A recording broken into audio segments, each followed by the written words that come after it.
कृत्रिम और अकृत्रिम।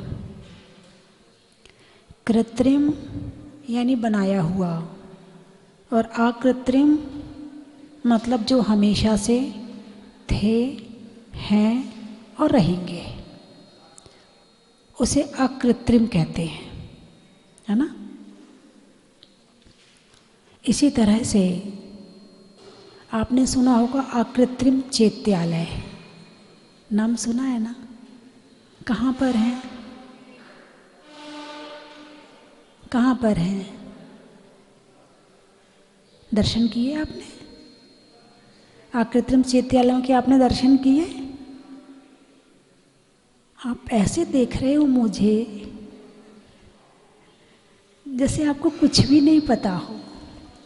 और सही बात है, पता तो आपको बहुत कुछ है, लेकिन जो पता होना चाहिए था वो नहीं पता है, बाकी सब पता है। अपना पता नहीं पता है, बाकी सब पता है। क्या आपका पता क्या है? आपके घर का क्या पता है?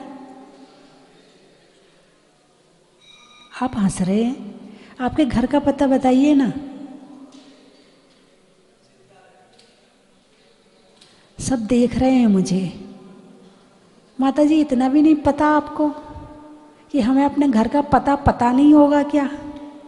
हम जानते हैं अपना पता। मैं आपके इस पुद्गल शरीर के घर का पता नहीं पूछ रही हूँ, मैं आपकी आत्मा के घर का पता पूछ रही हूँ। ये तो अभी जब तक इस शरीर में हो ना, तब तक ये घर तुम्हारा पता है।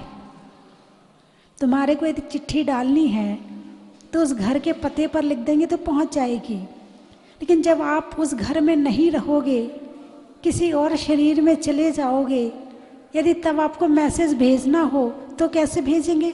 मोबाइल पर। ये जो मोबाइल नंबर है ये वही वाला रहेगा? ये नहीं रहेगा, नंबर भी बदल जाएगा, पता भी बदल जाएगा। तो कोई एकाध घर तो ऐसा होगा, मतलब धर्मशाला किसे कहते हैं? जहाँ पर आते हैं, 2-4 दिन रुकते हैं, 1 दिन 2 दिन 4 दिन 8 दिन, जितने दिन रुकना हुआ रुके और वहाँ से चले गए, उसे क्या कहते हैं? धर्मशाला। उसे होटल भी कह सकते हो। आजकल के समय में उसका नाम होटल हो गया है। और वहाँ भले ही व्यवस्थाएं कितनी अच्छी हों, लेकिन स्थायी नहीं हो आप वहाँ पर। वहाँ आपको कमरे का किराया लग रहा है। आप घर में रहते तो आपको किराया नहीं लगता है, और होटल में रहते हो तो किराया भी लगता है। और एक दिन जब पैसा ख़त्म हो जाएगा, जिस दिन आप पैसा नहीं दोगे, उस दिन आपसे कमरा खाली करा लिया जाएगा। तो इसे धर्मशाला या होटल कहते हैं। ठीक है। आप जिस शरीर में रह रहे हो, जिस घर में रह रहे हो, वो आपसे खाली नहीं कराया जाएगा क्या? भिंडर वाले बाबा जी, वो आपसे खाली नहीं कराया जाएगा क्या? कब कराया जाएगा? जब टाइम आ जाएगा, जब आयु कर्म का पैसा खत्म हो जाएगा, जब पुण्य कर्म का पैसा खत्म हो जाएगा, तो इस शरीर से तुम्हें निकाल दिया जाएगा। फिर तुम कहाँ जाओगे? यदि तुमने इस शरीर में रहकर और भी अधिक धन कमाया हो, धन का मतलब ये बाहर वाला धन नहीं, धर्म रूपी धन। यदि धर्म रूपी धन कमाया होगा तो तुम्हें इससे बढ़िया शरीर मिल जाएगा। और तुमने नहीं कमाया होगा तो फिर फुटपाथ पर आ जाओगे। कहाँ आ जाओगे? फुटपाथ पर आ जाओगे। तो इस शरीर में रहकर आप अपनी यहाँ की तैयारी तो कर रहे हैं, लेकिन अगले जन्म की तैयारी कर रहे कि नहीं कर रहे हो? यदि आपने धर्म किया है तो अगले जन्म में इससे बढ़िया शरीर मिलेगा, बढ़िया कोठी मिलेगी, बढ़िया बंगला मिलेगा, स्वर्ग मिलेगा। फिर और धर्म करेंगे तो और कुछ मिलेगा, फिर और करेंगे। एक दिन ऐसा आएगा कि इससे धर्म करते करते करते करते शरीर ही छूट जाएगा, और एक दिन जो हमारा स्थायी पता है मोक्ष, हमारा स्थायी पता क्या है? मोक्ष, सिद्धालय, हम वहाँ पहुँच जाएंगे। फिर हमसे हमारा घर कोई खाली नहीं करवाएगा, हम हमेशा के लिए वहीं रहेंगे। कहाँ पर? मोक्ष में हैं। अभी तो कितने घर बदल लिए। वो एक भजन सुनते हो ना आप लोग, जाने कितनों के घर तुझको जाना पड़ा। जिसने अपना घर का पता नहीं ढूंढा उसे दूसरे के घर में भटकना पड़ रहा है। छोड़ के अपना घर जाने कितनों के घर तुझको जाना पड़ा। छोड़ के अपना घर छोड़ के बाकी हम सारे संसार में भटक रहे हैं। तो ये जो घर है ना वो कृत्रिम है। कैसे हैं? कृत्रिम है। तुमने बनाए हैं, तुमने नहीं बनाए, तुम्हारे दादाजी ने बनाए होंगे, तुम्हारे पिताजी ने बनाए होंगे, तुमने बना लिया। जरूरी नहीं कि तुम्हारा बेटा उसमें रहे, वो तोड़ के तुमसे अच्छा बना लेगा। उसे तुम्हारे बनाया हुआ पसंद नहीं आएगा। पापा पुरानी फैशन का हो गया, नई फैशन का मकान बनाऊंगा, है ना, वो तुमसे अच्छा घर बना लेगा। तो ये घर अस्थायी है क्योंकि बनाया हुआ है, कृत्रिम है। कैसा है? कृत्रिम है। कृत्रिम चीज बनती भी है और कृत्रिम चीज फिर बिगड़ भी जाती है। तो कृत्रिम अकृत्रिम क्या है? आत्मा अकृत्रिम है, ना किसी ने बनाई है और ना कोई उसे मिटा सकता है। तो हमारा अकृत्रिम घर को, ये घर कृत्रिम है, तो हमारा अकृत्रिम घर कौन सा है? सिद्धालय है, मोक्ष है। एक बार उस घर में पहुंच जाओगे फिर वहां से तुम्हें कोई निकालने वाला नहीं है। लेकिन जहां जाना है वहां का रास्ता भी तो ढूंढना पड़ेगा। आपने वो मैप देखे? मैप पहले तो वो कागज वाले मैप चलते थे, अब तो गूगल को कहो यहाँ का रास्ता बता, तैयार बैठा है। आपको फटा ये रास्ता यहाँ से निकलता है, इतने किलोमीटर है, इतने गांव मिलेंगे, इतना ये मिलेगा, इतने स्टेशन मिलेंगे, वो सब बता देता है तुम्हें, है ना। उसमें आप थोड़ा सा गूगल पे सर्च करना, मोक्ष का रास्ता। अरे बोलिए ना, मिलेगा उसमें? नहीं मिलेगा। तो वो रास्ता कहाँ मिलेगा? वो मिलेगा जिनवाणी में। कहाँ मिलेगा? जिनवाणी में, प्रवचन में, शास्त्रों में, वहाँ मिलेगा। फिर आपको जहाँ जाना है, जो रास्ता बताया है, यदि उस रास्ते पर चलोगे तो वहाँ पहुँच जाओगे, है ना। और उस रास्ते पर नहीं चलोगे तो भटक जाओगे। यही है ना। तो भगवान महावीर ने जो रास्ता बताया है, उस रास्ते पर हम चल रहे हैं कि नहीं चल रहे हैं? हम किस रास्ते पर चल रहे हैं? सबसे पहले तो हमें ये तय करना पड़ेगा कि जब हमें अपना अकृत्रिम घर प्राप्त करना है तो उस रास्ते पर हमारे कदम हैं या नहीं है, हम उस रास्ते पर चल रहे हैं या नहीं चल रहे हैं, कहीं भटक तो नहीं गए। और यदि भटक रहे हैं तो हमें भटकाने वाला कौन है? सामने वाला है या हम खुद हैं? सामने वाला तुम्हें रास्ता दिखा सकता है, चला नहीं सकता है। चलना तो तुम्हें पड़ेगा। गूगल ने कह दिया कि ये रास्ता यहाँ जाता है, इतने किलोमीटर है, यदि वहाँ पहुँचना है तो गूगल चलाएगा नहीं, गूगल केवल रास्ता बताएगा। चलना तो तुम्हें ही पड़ेगा।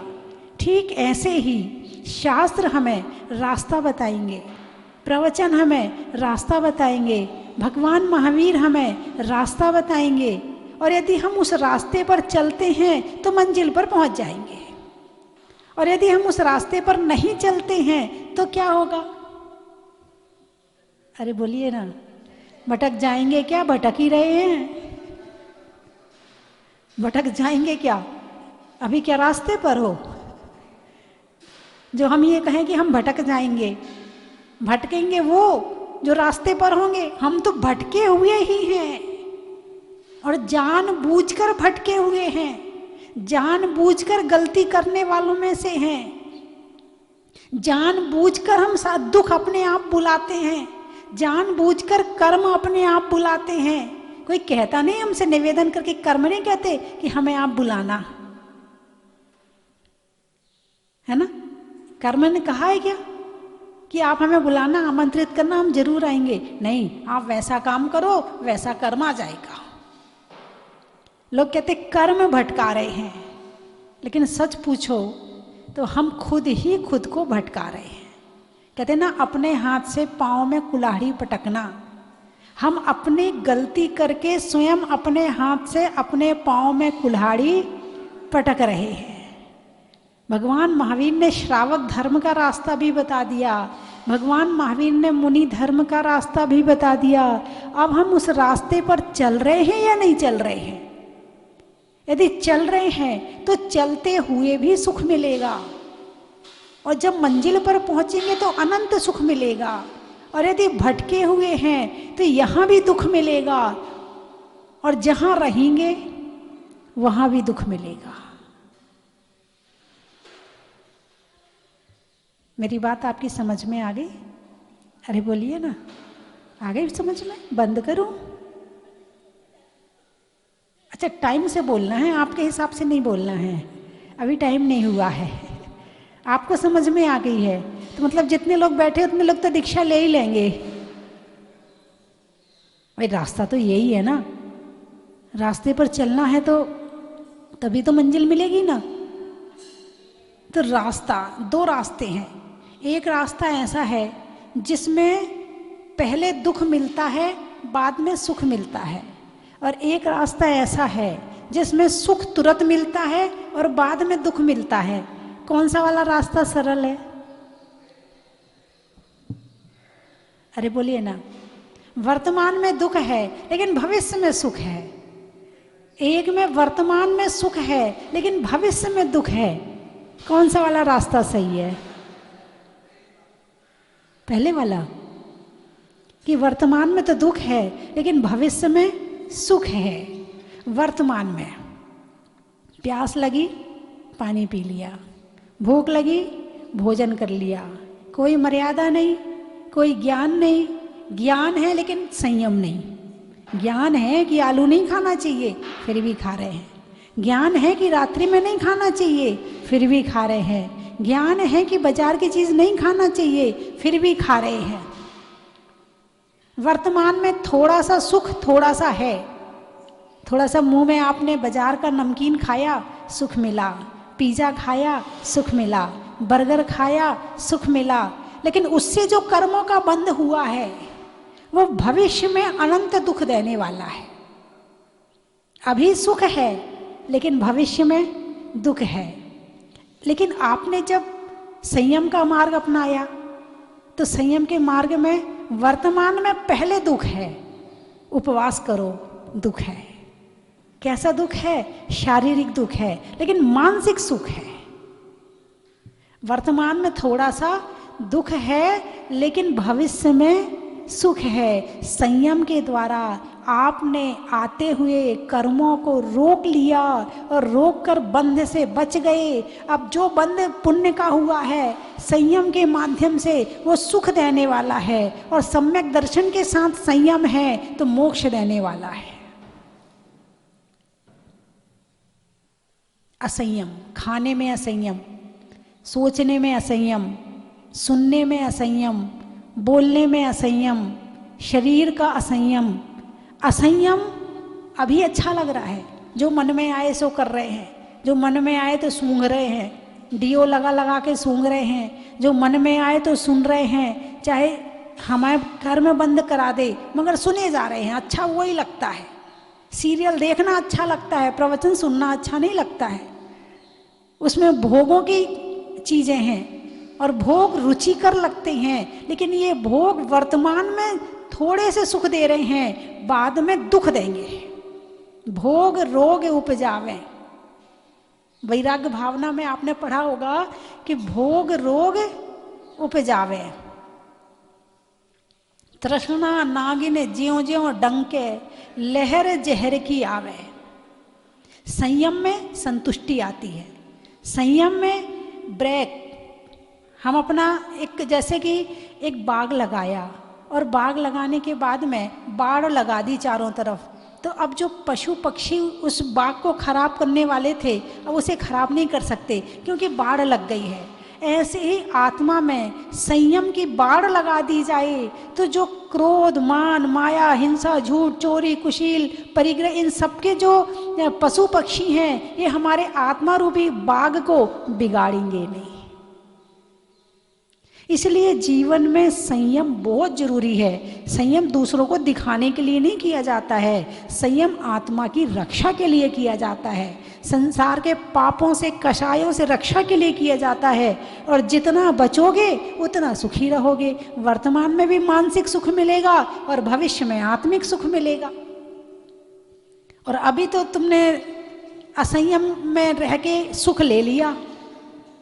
अरे क्या होता है ये सब करने से, क्या होता है उपवास करने से, क्या होता है त्याग व्याग करने से? कुछ नहीं होता है। अभी तो असंयम कर लिया, लेकिन ये असंयम वर्तमान में इतना बंध कराएगा कि भविष्य में आंख से आंसू बह बह के निकलेंगे, तब भी नहीं पूरा होगा। तो दो रास्ते हैं। कितने रास्ते हैं? दो रास्ते हैं। एक में पहले दुख है, बाद में सुख है। दूसरे में पहले सुख है, बाद में दुख है। अब कौन सा रास्ता चुनना है अब आप ही देख लीजिए। हाँ, कुछ लोग कहते हैं, कुछ लोग संयम को अवॉइड करके चलते हैं। क्या होता है भूखा मरने से, क्या होता है इस शरीर को सुखाने से। तो दो तरह से आत्मा को शुद्ध बनाने के लिए, जैसे दूध है, दूध को गर्म करना है तो भगोना गर्म होगा कि नहीं होगा? यदि भगोनी गर्म ना हो तो दूध गर्म हो सकता है क्या? नहीं होता। तो भगोनी को गर्म करने का उद्देश्य है या दूध को गर्म करने का उद्देश्य है? अरे बोलिए ना। दूध उद्देश्य क्या है? दूध गर्म करना। साथ में क्या गर्म हो रही है? भगोनी गर्म हो रही है। 12 तप बताए हैं, 6 अंतरंग और 6 बहिरंग। कुछ लोग बहिरंग को पूर्णता देते हैं कि जो कुछ है तो उपवास ही सब कुछ है, स्वाध्याय करने से कुछ नहीं होता है। कुछ कहते स्वाध्याय करने से सब कुछ होता है, उपवास करने से कुछ नहीं होता है। और दोनों अपने अपने मार्ग में आराम से लगे पड़े हैं। उपवास वाले तो उपवास किए जा रहे हैं, उन्हें स्वाध्याय से कोई मतलब नहीं। स्वाध्याय वाले स्वाध्याय किए जा रहे हैं, उन्हें उपवास का उससे कोई मतलब नहीं। मैं दोनों से खुश हूं। पता क्यों? जो उपवास कर रहा है, जब उसे ज्ञान होगा तो कम से कम उसने उपवास की शक्ति प्राप्त तो कर ली। उसने वो संस्कार तो अपने अंदर में डाल लिए। उसने अपने अंदर संयम की शक्ति, संयम की भावना तो पैदा कर ली। इसलिए जब उसको ज्ञान होगा तो फिर संयम प्राप्त करने में देर नहीं लगेगी, है ना? जब उसको ज्ञान आएगा तो उपवास करने वाला सहजता में संयम को ग्रहण कर लेगा। जो स्वाध्याय कर रहा है उसको ज्ञान हो गया है, और जब उसको संयम का ज्ञान हो जाएगा तो उसको स्वाध्याय का ज्ञान तो पहले ही से है, और जब जीवन में संयम आएगा तो तुरंत उसके अंदर में भावना जागृत हो जाएगी। उपवास कर रहा है वो भी सही है, स्वाध्याय कर रहा है वो भी सही है। और जब एक के पास में दोनों चीज साथ साथ हो जाएंगी तो वो शीघ्रता से मोक्ष मार्ग में आगे बढ़ जाएगा। गलत दोनों नहीं कर रहे हैं। उपवास करने वाला, व्रत करने वाला, शुद्ध भोजन करने वाला गलत नहीं कर रहा है। भले ज्ञान ना हो, धर्म की क्रिया तो गलत हो ही नहीं सकती है। भले ही बिना ज्ञान के कर लो तुम्हें पता नहीं कि उपवास क्यों किया जाता है, फिर भी तुमने उपवास कर लिया, वो गलत नहीं हो सकता है। तो बाहर के तप और अंतरंगिक तप, तुमने उपवास किया तो अंदर को तपाने के लिए, तुमने स्वाध्याय किया तो अंदर के कर्मों की निर्जरा के लिए। काम दोनों अंदर के लिए कर रहे हैं। दोनों का काम अंदर के लिए, बाहर का काम किसी के लिए है ही नहीं। दिख रहा है कि बाहर से उपवास किया है, लक्ष्य तो अंदर का है। परिणामों को शांत करना, भावों को शुद्ध करना, है ना, और भावना में संतोष रखना, इन सब के लिए उसने उपवास किया। तो खाने के प्रति संतोष आया कि नहीं आया? उसका खाने के प्रति मन शांत हुआ कि नहीं हुआ? तभी तो उपवास किया है। यदि खाने के प्रति मन शांत ना हो तो उपवास कैसे करेगा? कम से कम उसने उपवास किया तो सही। और जब ज्ञान आ जाएगा तो दोनों मिलकर के शीघ्रता से मोक्ष के मार्ग में आगे बढ़ जाएंगे। तो बंधुओं, अकृत्रिम घर कौन सा है तुम्हारा? अभी कौन से घर में रह रहे हो? कृत्रिम घर में रह रहे हो। कम से कम इतना पुण्य तो है सही कि कृत्रिम घर मिला हुआ है। मैं 3 चीजें बोलूंगी, आपको कहना बड़ा ही महत्व है। बारात में वर का, शरीर में सर का, और हमारे अकृत्रिम घर का, पर्वतों में हिमालय का, सुधरने के लिए सुधारालय का, और हमारे अकृत्रिम घर सिद्धालय का, अनाज में दाने का, इनाम में पाने का, और अकृत्रिम घर में जाने का।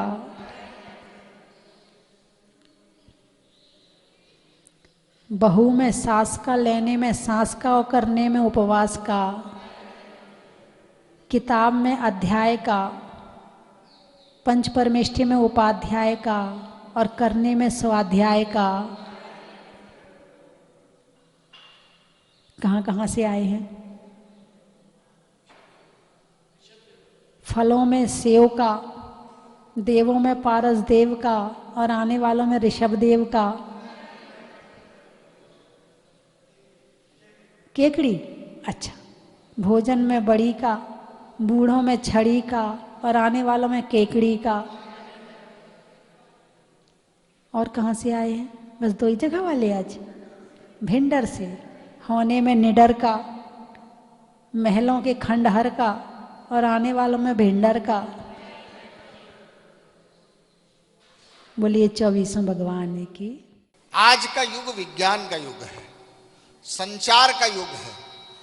हमारी जिनवाणी में, हमारे प्राचीन शास्त्रों में बहुत कुछ लिखा है, लेकिन हमारा प्रमाद है कि हम उसको पहुंचा नहीं पा रहे हैं उन लोगों तक जो इसकी कद्र कर सकते हैं। बहुत बढ़िया बात अगर फारसी में लिखी हुई तो हम आप में से कोई फारसी नहीं जानता, नहीं पढ़ सकते। ऐसे ही हमारी जिनवाणी, हमारे आचार्यों की बात प्राकृत भाषा में लिखी हुई है ज्यादातर। कुछ कुछ संस्कृत में भी है, कुछ अपभ्रंश में भी है, लेकिन मुख्य रूप से हमारे प्राचीन आगम ग्रंथ प्राकृत भाषा में है। और प्राकृत भाषा में होने के कारण लोग उनके बारे में जानकारी नहीं कर पाते। केवल शुद्ध पंचमी के दिन शोभा यात्रा निकाल देते हैं, पूजन कर देते हैं। पूज्य माता जी ने 49 विधान लिखे हैं। अभी मैं देख रहा था बाहर 104 ग्रंथों की सूची लगी है, और माता जी के ग्रंथों की सूची कभी पूरी होती नहीं। क्यों?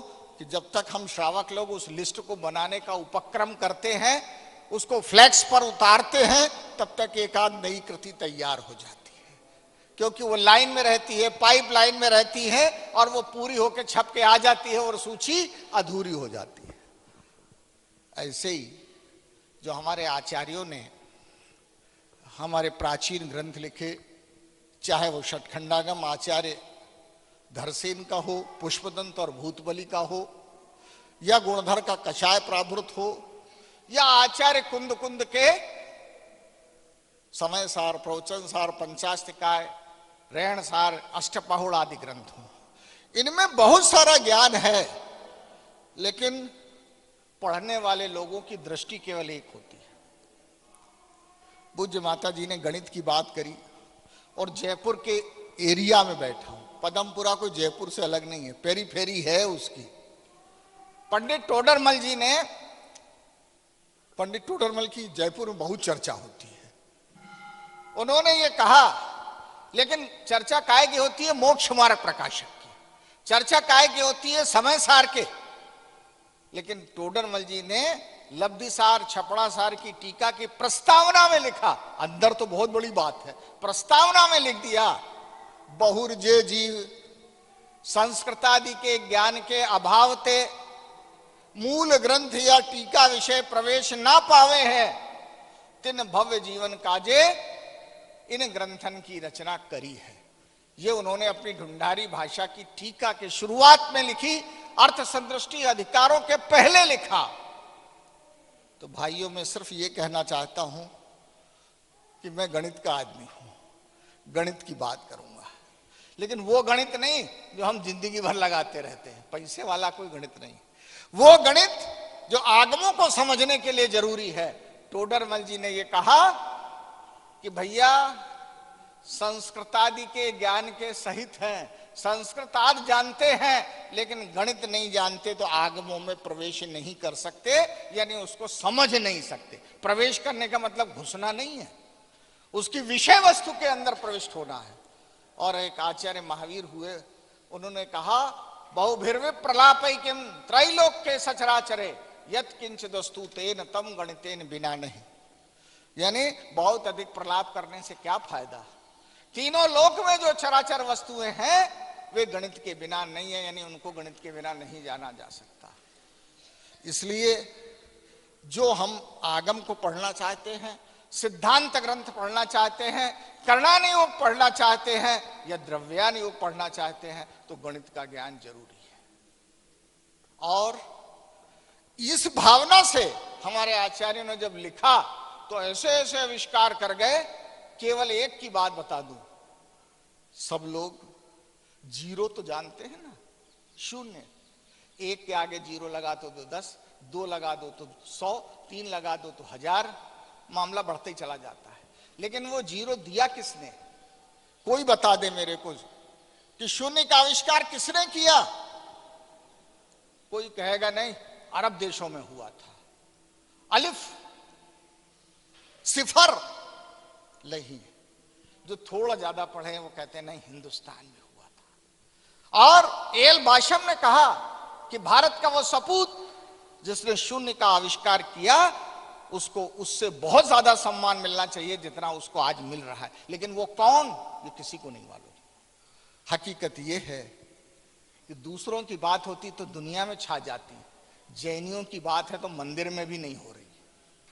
हमारे आचार्य यतिवृषभ, जिन्होंने दूसरी शताब्दी में तिलोयपण्णथी ग्रंथ लिखा, कर्णान योग का पहला ग्रंथ है, आर्यमंखु और नागहस्ती के शिष्य थे और उनको दृष्टिवाद अंग का थोड़ा सा ज्ञान था। षटखंडागम का रचना भी दृष्टिवाद के आधार पे हुई है, पूर्वों के आधार पे हुई। गुणधर ने कषाय पाहुड़ की रचना उसने की और यतिवृषभ ने लिखा कि जो हमने द्वीप समुद्रों का वर्णन किया है वो वैसा ही है जैसा दृष्टिवाद अंग से हमको प्राप्त हुआ है।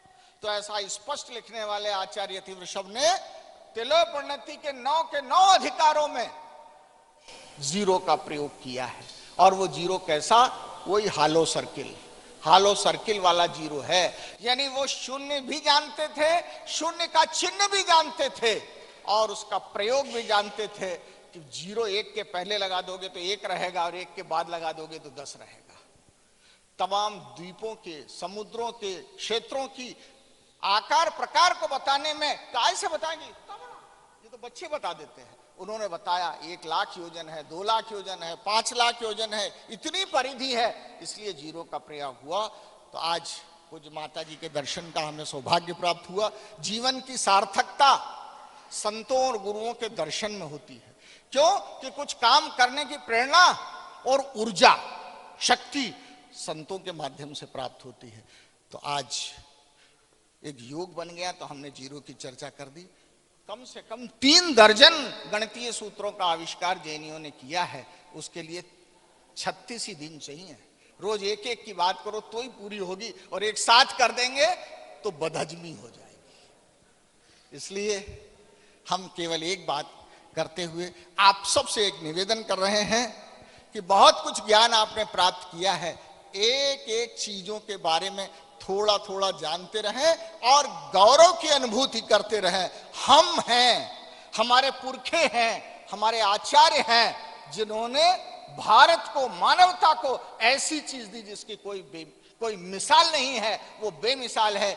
जैसे माता जी का बड़ा ही महत्व है, वो बड़ा बेमिसाल है। हमने एक किताब पढ़ी है, हम गणित के विद्यार्थी थे, बीएससी में पढ़ते थे। मैं बुढ़ा हूं क्यों, बाल काले होने से मत समझना, है ना। सन 76 में हमने पढ़ा कि विगत दिनों जैनियों की एक किताब धवला मिली है जिसमें बीज गणित के बहुत सूत्र हैं। तो हमने कहा व्यापार तो करनी है, बनिए के बेटे हैं तो और क्या करेंगे, व्यापार करेंगे।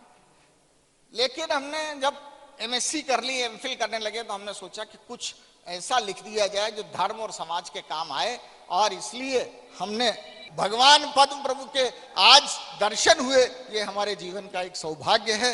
इन्हीं शब्दों के साथ बहुत को तो बहुत सी बात बोली जा सकती है। हमारे पास तो 40 साल का खजाना है, 42 साल से हम इसी विषय पे शोध कर रहे हैं। बहुत सारे, अभी हम 2 दिन से बीकानेर में थे तो 2 दिन में 3 लेक्चर दिए, और थोड़ी थोड़ी देर के नहीं, 2.5 घंटे, 1 घंटा भाषण और 1.5 घंटा प्रश्नोत्तर। तो माल की कमी नहीं है, लेकिन आप सबके भी पास दूसरे काम है। माता जी को भी नित्य की चर्या का निर्वाह करना है। तो इन बातों के साथ भगवान पद्म प्रभु के चरणों में ये निवेदन, हे भगवान हमें स्वस्थ रखें, शक्ति दें, बुद्धि दें कि हम जिनवाणी का काम कर सके। पूर्वाचार्यों के प्रति यदि हम ये कर सके तो ये हमारे जीवन की सार्थकता है। बोलिए पद्म प्रभु भगवान की। आज जहाजपुर आके बहुत अच्छा लगा, यहाँ की व्यवस्था बहुत अच्छी है और भगवान का अभिषेक करके बहुत अच्छा लगा, बहुत शांति प्राप्त हुई, पूरे परिवार के साथ करने में बहुत आनंद आया, और माता जी का वात्सल्य भी बहुत अच्छा है। जहाजपुर हर व्यक्ति को दर्शन के लिए और अभिषेक के लिए आना चाहिए। स्वस्ति भूषण माता जी के चरणों में बदनामी, माता जी के चरणों में बदनामी। और मैं जब से यहाँ पर भगवान निकले हैं तब से लगातार आ रहा हूँ। यहाँ आने का मन हमेशा होता रहता है, सपनों में भी कई बार भगवान आते हैं, और जब भी यहाँ मौका मिलता है यहाँ आता हूँ, और यहाँ आकर अपने आप को धन्य समझता हूँ, सौभाग्यशाली समझता हूँ। आज अभिषेक और शांति धारा का अवसर प्राप्त हुआ, बहुत ही अच्छा लगता है, बहुत ही शांति मिलती है, और प्रभु चरणों में ऐसे ही जीवन निकल जाए, बस यही कामना है। जय जनेन्द्र। चन की थाल को सजाओ रे आज, रत्नों की थाल को भर लाओ रे आज। आओ आओ करे रे गुणगान आरती भगवन की। आओ आओ करे गुणगान आरती भगवन की। आओ आओ करे रे गुणगान आरती भगवन की।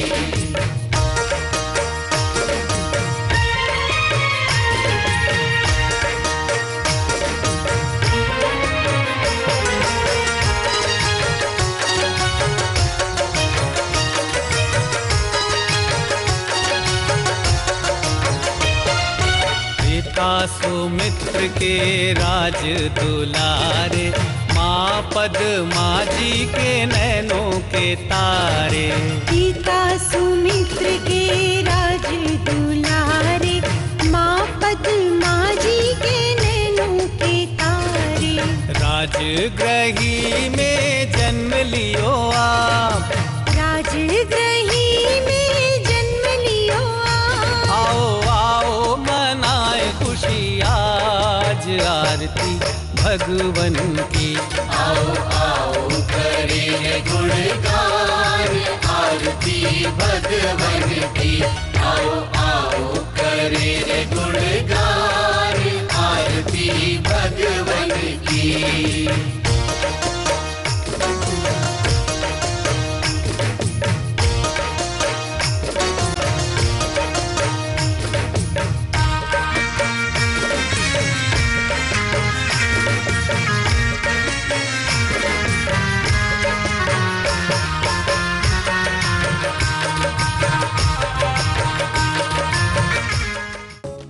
परम विदुषी लेखिका गणिनी आरिका रत्न श्री 105 स्वस्ति भूषण माता जी, जिन्होंने मात्र 20 वर्ष में 100 से भी अधिक किताबें लिखकर जैन समाज को अनूठा योगदान दिया है। बड़े बड़े विधान जैसे कल्पद्रुम महामंडल विधान, सिद्ध चक्र महामंडल विधान, इंद्रध्वज महामंडल विधान एवं विशेष जिनपद, पूजांजलि आदि महत्वपूर्ण साहित्य बहुत ही सरल व सुबोध शैली में लिखे हैं, जिसमें गद्य एवं पद्य साहित्य भी समाहित है। इन महान साहित्यों को पढ़कर आप भी अपने ज्ञान का विकास कर सकते हैं। साहित्य प्राप्त करने हेतु आज ही संपर्क करें। संपर्क सूत्र 7906062500 9868345768।